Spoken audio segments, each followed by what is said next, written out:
Welcome to Private Club Radio, your weekly source for industry education, news and discussion. Broadcasting from Tampa, Florida, ladies and gentlemen, here is your host, Gabriel Aloisi. Hello, hello. Welcome to Private Club Radio, episode 202. Today we're chatting with Dave Bisbee, the author of the new book, Back on Course. It's a book that my good friend Michael Crandall turned me on to. He said I should reach out to Dave, and boy, am I glad I did. Dave was able to send me a copy of the book, which I've read, and it is wonderful. How do you put business back into the game of golf? In fact, it's never really left, but how do you optimize it? That's what we're going to talk about here on Private Club Radio. Business is an integral part of golf, and Dave will show you how to use it to your advantage. In fact, there's a really great lesson in there in terms of how do you interview someone on the golf course, which is my favorite part of the book, and we'll talk about that as well, so make sure to stay tuned. But if you do not know Dave, Dave is the GM and Director of Golf at Seven Canyons, which is out in Sedona, Arizona. He's been in the industry for many, many, many years, and we are lucky to have him here today on Private Club Radio. It's a book that you've got to go out and buy for Christmas. Christmas is coming up. It's a wonderful stocking stuffer, so make sure that you do that. Speaking about books to buy, I will also put a little plug in for the ABCs of Plutonium Private Club Leadership, that book that I authored with Michael Crandall. We're doing something kind of fun for the holidays.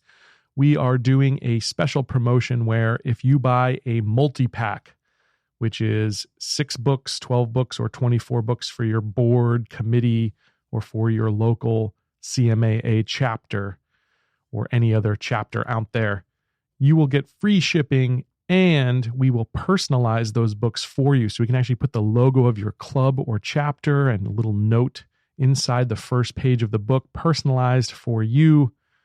Just go over to plutonium.club. When you choose the multi-pack option, you'll now see a couple of other options to enter some information for that customization. So pretty cool right there. So now you've got 2 books to buy for the holidays. No need to go to Amazon. No need to go to the mall and fight for the shelves on Black Friday.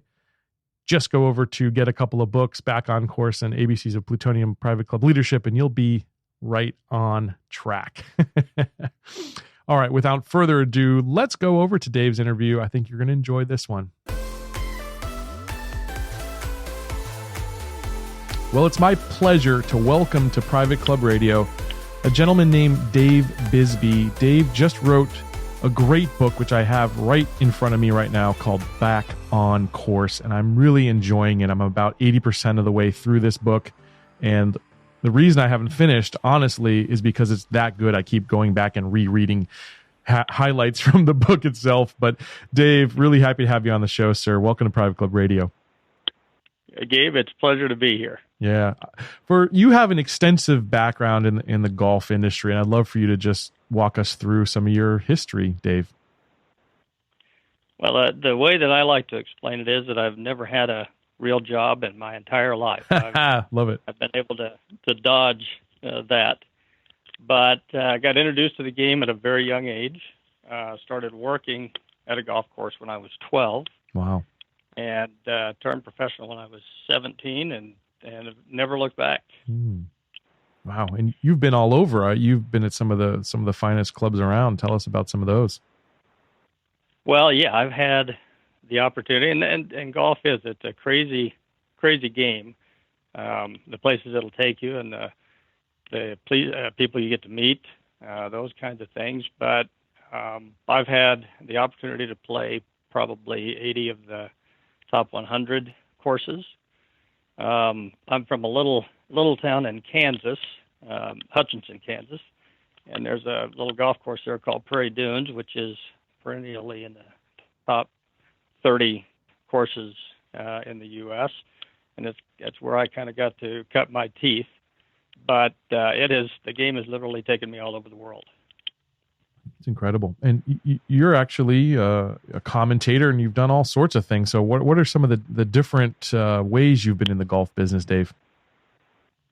Well, everything from having my own golf schools. I mean, I really came up in the game, thought early on that since I could beat everybody in Hutchinson, Kansas, that I was going to go on to a multi-win career on the PGA Tour. And then I found out as soon as I got outside my little town of Hutch that there were a bunch of really good players out there, and that I might have made a little bit of a hasty decision to try to go play for a living.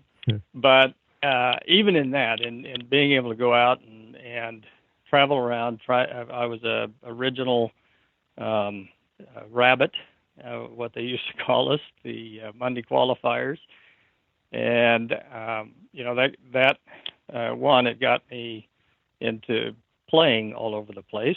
It got me into thinking about things like club design, which I kind of really got into.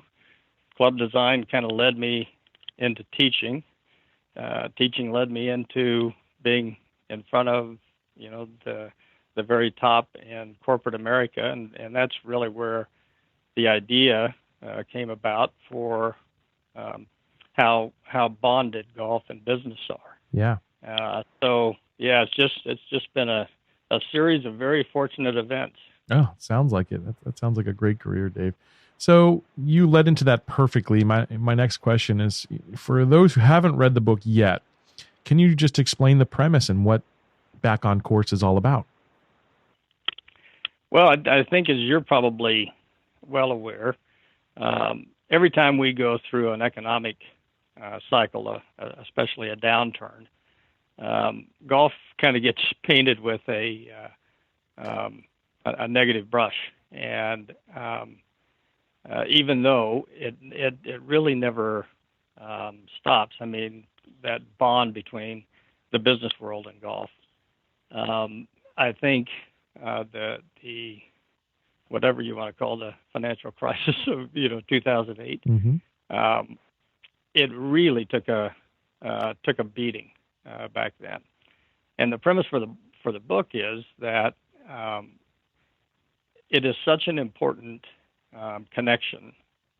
That's why you don't see on the PGA Tour anymore. You don't see, the Danny Thomas Memphis Open or the Dean Martin or the old celebrity name tour events. They're all corporately sponsored. Yeah. And if you go to any of the tour events, if it weren't for the corporate villages and those sponsorships, these guys wouldn't be playing for all this money. So there is a definite connection between the two. And my goal has always been to get the golf industry to really embrace and kind of pull that veil back and say that the game and the business community need to come back together. Yep. Yeah, you highlight in that right in the beginning of the book how you say that corporate sponsorships or doing deals on the golf course just kind of got looked down upon, but corporations didn't necessarily pull their memberships from private clubs and the executives didn't actually stop playing golf. It's more on the down low now. Yeah, and that's what we really want to change. Yep. We even on the local level, corporate memberships in clubs is something that is really growing again. Yeah, and I think the clubs that embrace that and say, well, how can we create an environment at our facility that gives them more than just coming out and playing golf for an entertainment standpoint, but turn the club into an extension of their office. Yeah. Yep. It's absolutely true. There are a lot of clubs, and on the show, I've preached that clubs need to be a family-focused place, but it's so true that they also need to all know who their core audience is, and their core audience is a lot of executives, business owners, and guys who want to take their clients out, and that's part of the experience that you can't forget about. Absolutely, that's why I love this book. So, the book starts out kind of showing readers that they need to develop a deep understanding of who they are. In fact, there's a great quote in the book where you say, the starting point for success is knowing what you want. And I think that's a powerful statement. So can you break that one down for us, Dave? Yeah, I think that if you look at the performance landscape out there, there is a lot of models that will kind of try to take somebody and tell them to emulate some qualities of somebody else that has been successful. And kind of the starting point for us is that the things that would make you successful are unique to you. So it's discovering and understanding what those unique qualities are in you, and then be able to take those and leverage them against any environment, really. But golf, more than probably any other activity, really does strip you down. That's for sure. It puts you in positions where you are vulnerable, where you have to manage your emotions, where you have to put up with, the embarrassing moments, and be able to also manage yourself around people who are struggling. And, that's right. What do you do with that? Yep. So it's just such an interesting combination of golf and life are one and the same. My craziest experience like that is I took a client out to Old Memorial, which is here in Tampa, probably the most exclusive club. It was started by the guy who founded Outback and some of his friends. It's a really, really nice club. And I brought one of my clients there. Actually, my client kind of brought me. He invited me. He was coming down from the Atlanta area. And for those who don't know, that club, I think, has 138 bunkers.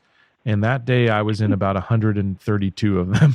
It was just it was the most embarrassing round of golf of my life, to the point where but at one point there was a shift. I had to kind of just say, I got to make the most of this. And the other thing is that the guy I was playing with was lights out. I think he ended up shooting 74 or something on a course he'd never played, and it's very, very difficult.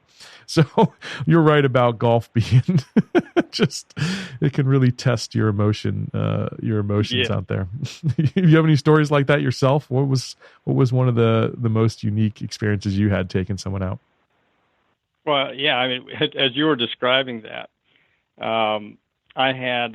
I got invited to play in a Pro-Am event, and it was at a new golf course in North Scottsdale. It was a Nicklaus designed golf course that was opening with a lot of fanfare. They had a big Pro-Am event that was ahead of the Phoenix Open, and so I got invited. One of the gentlemen that was on my team had brought a potential client with him because he really wanted to show off this new venue. And it was, the wind blew probably 40 miles an hour, and it was a very, in North Scottsdale, up towards the Carefree area, it's a little bit higher than down on the valley floor, and it can get pretty chilly up there around Phoenix over time. Yep. So it was really cold, really windy. His potential client had just an absolute miserable day, and in fact had run out of golf balls by about the 13th hole, and I was loaning him golf balls, and the gentleman who was trying to entertain him was just he was beside himself, trying to figure out a way to get this guy to the finish line. And what it really kind of became one of the points in the book was, don't make an experience for one of your potential clients their worst golf story. Right. Which is what that turned out to be. I love that line. Yeah. Where it ended up being his very worst golf story. Geez. And I think later in that chapter, you talk about how maybe your club is not the right choice. So if you're a member of a private club and it's a very challenging one, maybe think about actually taking, even though you want to show off your course and you're proud of your course, maybe you want to take them somewhere else that might be a little less of a sluggish round for somebody. Yeah. Well, and ask the question. Make sure you understand what their skills are, and Yep. and just by asking a few leading questions, you can kind of figure out the type of golf that might better suit Right. that particular person. That's right. And I mean, that really goes to my next question, which is, one thing I really liked about the book is it's really heavy on developing the reader's emotional intelligence.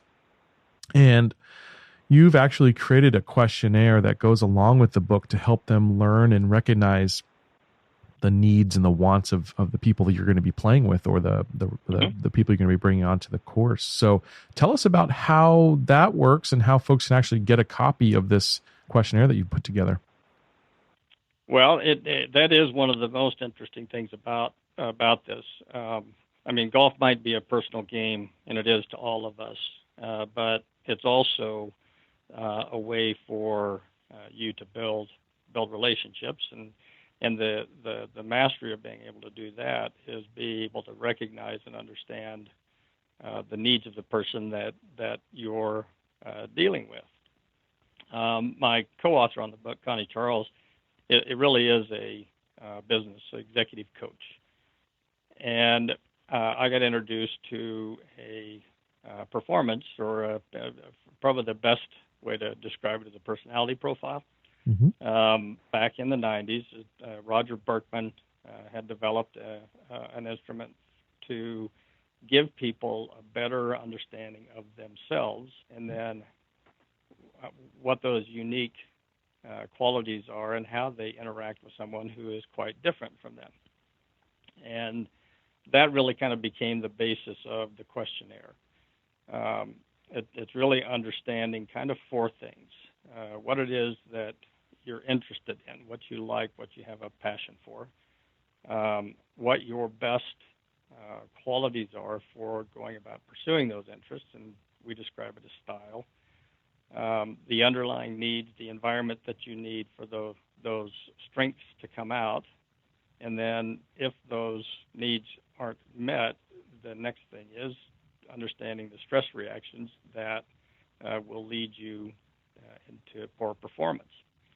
And kind of the mastery of it for us is you really are always balancing this needs and stress, and the stress reactions can kind of give you a little window in what that person needs to get back on track. Right. Yep. So, and it's called, we call it IMAP, and imapGolf.com. That is the website. Somebody can go in, take the questionnaire. It takes maybe 15 minutes, but it's very revealing. I use it with all of my students. I have them take the questionnaire. It's important for me as a teacher to be able to make sure that I frame everything in my instruction to match that person. And, we all have our own kind of unique style about doing things, and that's the most natural for us. But your natural style may not be a natural connection between you and someone else. Right. Yep. That's what business is all about, is connection, really, in the end of the day. Yeah. Yep. What's your favorite chapter in the book? I mean, there's just so much great advice in this book. What's your favorite chapter, if you could pick just one? Well, it's kind of an unfair question, because what I really like in the book are the anecdotes, the things that people have shared in there about their own interactions with the game and how it has improved their business. Yeah, you have interviews with some like business magnates and their CEOs of multinational corporations. Yeah. Tell us about it. Yeah, and one in particular where there's a gentleman who early on in his career, is trying to figure out which business school to go to and which people to mentor under and all of that. And the big piece of advice that he was given by one of his mentors was, that doesn't really matter. Learn to play golf and get good at the game, and that will carry you into places that you couldn't otherwise go. And it really did prove out in his life. Sure. Well, I bet. Yeah, there's a ton of great advice, not only from you and Connie, but from some of these amazing folks that you had contribute to the book. And it really just makes it such a rich experience to read. I enjoyed those stories as well. What was it like writing a book, Dave? Oh, I'm going to tell you, it's the hardest thing I've ever done. For sure. Harder than golf, huh? Well, yeah. I mean, when you do a lesson, you have a start and a stop point, and they're kind of like sound bites. When you do a program, you kind of have a start and a stop point, and you work through that. Doing the book, because we really didn't. Connie was very busy with her consulting practice. I am busy running a club, and you have these fits and starts where you begin to write, and you can kind of get on a roll, and then it stops. Mm-hmm. So keeping it to where it there was some flow to it was one of the difficult things, is starting and stopping. Right. Yeah. And knowing when to stop, I think that was for me. Exactly. When I wrote my book, is like, how do I know when I'm done? Yeah. Well, that's also why we had it was 18 holes. We knew that was smart. We didn't 27 holes. Right. So you've got chapters 1 through 18. That's perfect. That was a very smart idea. They gave yourself a natural stopping point there. You mentioned her a couple times, but let's dive a little bit deeper into your co-author, Connie Charles, and her background, and how you guys got together and put this thing. What was the impetus for saying, hey, we need to write this book? Well, Connie was actually trying to grow her consulting business, and this is back in the kind of early 90s. And she began to recognize that being a woman in a kind of a man's business, business consulting, she saw golf as a way to differentiate herself and as a way to get in front of the execs and the people that she needed to get in front of. So she came to golf school. So she came to one of my golf schools, and as I started to really understand what it was that she was doing, and that's when she introduced me to the Berkman. And I remember, again, when you say that I've been in this a long time, it just means that I'm old. Back then, it was a paper pencil exercise, and you ran this questionnaire through a scanner, and then it would spit out this data that kind of told you about you. Like fill in the little circle, draw a circle on the right hand answer. Yeah. Right, exactly right. And it struck me. It really hit me right between the eyes that what this was describing was me, and that those elements that made me unique, I took into every experience that I had, and it really was a moment, an aha moment for me of saying, people are people, and then they go do things. So you as Gabe as a business person and Gabe as a golfer is just Gabe, and you have to really understand those unique qualities of what makes you you, and then go do things like play golf.